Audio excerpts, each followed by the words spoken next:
Si Toro ay isang broke at jobless na loser, parang ikaw lang, at mas gusto pa niya maghanap ng ligaw na gulay at magic mushroom sa gubat kaysa maghanap ng trabaho sa syudad. Pero hindi naman siya laging isang walang kwentang tao na walang motivation at self-esteem. Dati siyang isang mercenary, pero dahil tapos na ang panahon ng mga digmaan, wala nang nangangailangan sa kanya. Habang naghahanap siya ng makakain sa gubat sa likod ng syudad para makapaghapunan, bigla niyang naramdaman na may gumalaw sa mga palumpong. Akala niya hayop lang ito kaya naghanda siyang manghuli. Pero laking gulat niya nang biglang lumabas ang isang babae na may dalang kabaong sa likod. Yung babae, si Choika, ay nagulat din nang makakita ng tao sa gitna ng gubat. Agad siyang nagtangkang magtago sa mga damuhan pero, dahil hindi siya masyadong matalino, bumalik din siya sa harap ni Toro. Nagtataka si Toro kung anong klaseng gunggong itong kaharap niya at dagdag pa doon, nagsasalita lang si Choika gamit ang tig-iisang salita gaya ni Inumaki sa JJK. Nang makita ni Choika ang machete sa kamay ni Toro, inakala niyang bandido ito. Pero ipinaliwanag naman ni Toro na isa lang siyang pobreng tambay na walang trabaho. Tinanong niya kung anong ginagawa ng babae at ng kabaong na dala nito. Inakala niyang mamamatay tao si Choika at may bangkay sa loob ng kabaong. Defensive si Choika at sinabing wala siyang masamang intensyon, isa lang siyang traveler at dala lang daw niya ang kabaong, for aesthetic purposes. Paliwanag pa niya, patungo siya sa susunod na syudad at sinubukang dumaan sa gubat para hindi mahalata, pero naligaw siya. Nag-alok si Toro na ihatid siya sa syudad kapalit ng libreng breakfast. Pero bago pa man siya makasagot, may nakita si Toro, isang mabangis na unicorn monster na papalapit sa kanila. Hinaila agad ni Toro ang braso ni Choika at tumakbo, pero nadapa si Choika dahil sa bigat ng kabaong. Sinabihan siya ni Toro na iwan na ito dahil nakita na sila ng unicorn, pero sinabi ni Choika na napakahalaga ng kabaong at hindi niya ito kayang iwan. Biglang may naisip si Toro, tumalon siya sa ilog kasama si Choika at ginamit ang kabaong bilang bangka. Pagkalapag nila sa lupa, sinabi ni Toro na hindi sila makakatakas dahil naamoy na sila ng unicorn. Gutom na siya at wala pa siyang nakakain sa loob ng 3 araw kaya sigurado siyang mamamatay sila. Pero hindi sumusuko si Choika at binuksan niya ang kabaong para ipakita ang isang lihim na kompartimento, may sniper setup sa loob. Nagulat si Toro kasi kadalasang wizards lang ang may ganitong uri ng magic weapon. Sabi ni Choika, loser lang siya at ito lang ang kaya niyang gamiting uri ng magic pero sapat na raw ito para talunin ang unicorn. Kailangan lang daw niya ng oras para maghanda at hindi siya pwedeng gumalaw habang nogcast. Sinabihan siya ni Toro na mag-umpisa agad at siya na lang ang bahala sa oras. Nag-chant si Toro ng spell at ginamit ang Iron Blood Transformation Technique para tumigas na parang bakal ang katawan niya. Dumating ang unicorn at sinalubong ito ni Toro para mabigyan ng oras si Choika. Kumapit siya sa unicorn kahit na tumalon ito sa ilog at lumipad.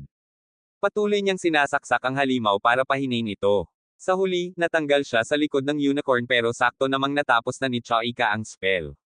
Tinarget niya ang unicorn at pinaputukan ito ng magic bullet, hati agad ang katawan ng halimaw. Lumabas si Toro sa ilog at inactivate ang transformation niya. Tumakbo si Choika papunta sa kanya at sobrang saya niya dahil hindi pala loser si Toro gaya ng akala niya, mas malakas pa nga. Pumayag siyang ihatid siya ni Toro sa syudad kapalit ng breakfast. Sa wakas, kumain na si Toro na parang baboy na ilang araw ng gutom. Pero dumating ang kapatid niyang si Akari at binugbog siya gamit ang malaking maso dahil inggit na inggit siya, habang kumakain si Toro ng best meal of his life, siya naman ay naghihintay lang sa bahay at umaasang may dalang gulay ang kapatid. Hinusgahan si Toro ng buong dahil milagro pa rin nabuhay pa siya matapos mapalo ni Akari. Sa huli, naipaliwanag niya ang lahat ng nangyari at si Choika na rin ang nagbayad sa landlady para sa mga nasirang gamit. Tinawag pa rin siyang loser ng landlady dahil pinabayad niya ang babae, pero sanay na si Toro sa kahihiyan. Ikinwento niya lahat ng nangyari simula nang makilala niya si Choika. Hindi makapaniwala si Akari na napatay talaga nila ang unicorn. Biglang sinabi ni Choika kay Akari na may job request siya para sa kanilang dalawa dahil pareho silang malalakas. Ayaw ni Toro dahil gusto niya talagang manatiling jobless, pero nang sabihin ni Akari na bubuksan niya ang kanyang OnlyFans kung tatanggi siya, napilitan na lang siyang pumayag.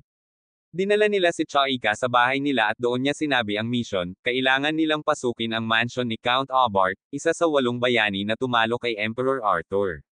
May kailangan silang nakawin doon, pero ayaw niyang sabihin kung ano. Sabi niya, delikado ang mission pero mahalaga ito sa kanya at handa siyang gawin ang lahat para makuha ito. Nang gabing yun, paimpal silang pumasok sa mansion, walang gwardya. Pero naging hassle si Choika dahil nagpumilit siyang dalhin ang kabaong, kaya na-detect sila ni Count Obart. Hindi alam ni Choika na sensitive ang buong mansion at sinubukan niyang mag-cast ng detection spell gamit ang magic sniper niya. Natuntun niya ang hinahanap sa gitna ng mansion. Nagpasya si Toro na siya ang kukuha sa first floor at yung dalawang babae naman ay sa second floor. Habang palihim na gumagalaw si Toro sa first floor, nakarating siya sa isang silid. Pagpasok niya, biglang dumating si Count Obart. Inakala ng matanda na miyembro si Toro ng isang clan na bumisita sa kanya noong hapon para sa isang rare artifact. Hindi naman maintindihan ni Toro ang sinasabi ng matanda pero bigla itong gumamit ng magic at pinatalsik ang mga lumilipad na espada. Nilagyan ni Toro ang lahat ng espada at dumating si Akari para tumulong. Naghagis siya ng mga kutsilyo pero nasalo rin ito ng magic field ni Obart at ginawang sariling armas. Sinigawan ni Toro sina Akari at Choika na umalis pero biglang nanginig si Obart nang makita si Choika. Para siyang nakakita ng multo. Sabi niya, imposible ito, pinatay na raw nila si Choika noon at hindi siya pwedeng buhay.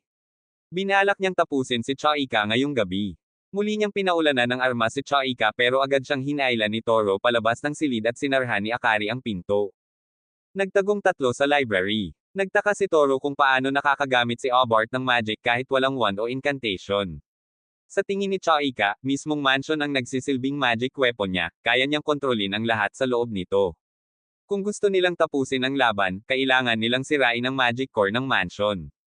Naghiwalay ulit sila, si Toro ang manliligaw sa matanda habang sina Akari at Choika ang hahanap sa core. Biglang lumipad ang mga libro sa library pero nakatakas sila bago tamaan. Inactivate ni Toro ang Iron Blood transformation at hinarap si Obart. Gumamit ito ng wind spell pero nagtago si Toro sa kanto. Sumunod ang mga espada kaya tinakbuhan niya ito at gumawa ng puppet gamit ang kurtina para ambush. Pero handa si Obart, tinamaan si Toro ng isang upuan mula sa kisame. Alam ni Toro na hindi siya mananalo kaya pinalipas lang niya ang oras habang narating ng dalawa ang sentro ng mansion. Si Akari, bilang isang certified wrecker, sinira ang buong kwarto hanggang makakita ng locker sa likod ng salamin. Hindi ito mabuksan dahil may magic barrier kaya ginamit ni Choika ang dispel spell. Nang mabuksan ito, may nakita silang garapon na may putol na kamay. Akmang sisirain ito ni Akari pero pinigilan siya ni Choika, ito raw ang hinahanap niya. Habang inaasikaso ng girls ang kamay, nilinlang ni Toro si Obart. Kampante pa rin ang matanda at sinabi kay Toro na kilala niya ang transformation technique nito. Tinawag pa siyang kawawang mercenary na nawala ng silbi at ngayoy magnanakaw na lang. Pinagsasaksak siya gamit ang lahat ng pwedeng gawing armas. Sinabi niyang pagkatapos ni Toro, papatayin niya si Choika. Nagpadala siya ng mga knight statue pero bigla itong nahulog, ibig sabihin, nasira na ng dalawa ang core. Nakatali si Obart sa paa at banitin ni Toro ng patiwarik mula sa kisame. Dumating sina Choika at Akari dala ang kamay at tumakbo silang tatlo palayo. Sinubukan pa silang suyuan ni Obart, anuman daw ang presyo, bibilhin niya ang kamay dahil delikado ito sa maling kamay. Pero hinailan na siya ni Toro at gumamit sila ng paputok para makalayo. Pagdating nila sa syudad, tinanong ni Toro si Choika kung anong meron sa kamay. Sa halip na sagutin, binayaran siya ni Choika at nagpasalamat. Pero bago pa niya tanggapin ang bayad, naramdaman niyang may panganib, itinulak niya si Choika para iligtas ito mula sa isang dart. Tatlong taong misteryoso ang lumapit sa kanila, at ang leader na si Gillette ay nagsabing umuwi na lang sina Toro at Akari dahil delikado ang makisama kay Choika. Tinanong ni Toro kung sino siya at sinagot siya ni Gillette, nasa kanila raw siya para arestuhin si Choika at kunin ang kamay. Hindi raw sila kasali sa kasalanan dahil inupahan lang sila. Binibigyan sila ng huling babala para umalis. Pero sumenya si Toro kay Akari, gumamit ito ng smoke bomb at tumakas. Pinapasan ni Akari si Choika at ang kabaong habang si Toro naman ay nagpresintang hawakan ang kamay at iligaw ang mga kalaban. Ayaw ni Choika pero sinigurado ni Toro na babalik niya ito. Tumakas si Toro papasok sa lungsod at inilayo ang grupo. Hinabol siya ng malaking tank at isang dambuhalang tauhan. Dinala ni Toro ito sa tulay at sinimulan ang laban. Inihagis niya ang garapon para ma-distract ang kalaban at sinunggaban ito. Gumanti ang lalaki pero natalo siya sa bilis ni Toro. Ngunit nang akmang tatakbo na si Toro, natrap siya sa pagitan ng tank at ni Gillette. Nagtago sina Choika at Akari. Tinanong siya ni Gillette kung alam ba niya talaga kung sino si Choika. Sinabi niyang kung tutulungan niya si Choika, magiging kaaway niya ang buong mundo. Tinanong ni Toro kung sino nga ba talaga si Choika, dito na ibinunyag ni Gillette ang lihim. Ang hawak daw ni Toro ay kamay ni Emperor Arthur Gas, ang pinakakinatatakutang wizard sa kasaysayan. Natalo ito 5 taon na ang nakalilipas ng 8 bayani, pero may hindi alam ang karamihan, nakaligtas ang anak niyang babae. Ang buong pangalan ni Choika ay Choika Gas, at anak siya ng Mad Emperor. Nasa misyon siya para kolektahin ang mga parte ng katawan ng ama niya, at marami pa rin daw ang tapat kay Arthur na gustong pasimulan muli ang digmaan, at itanghal si Choika bilang bagong emperador.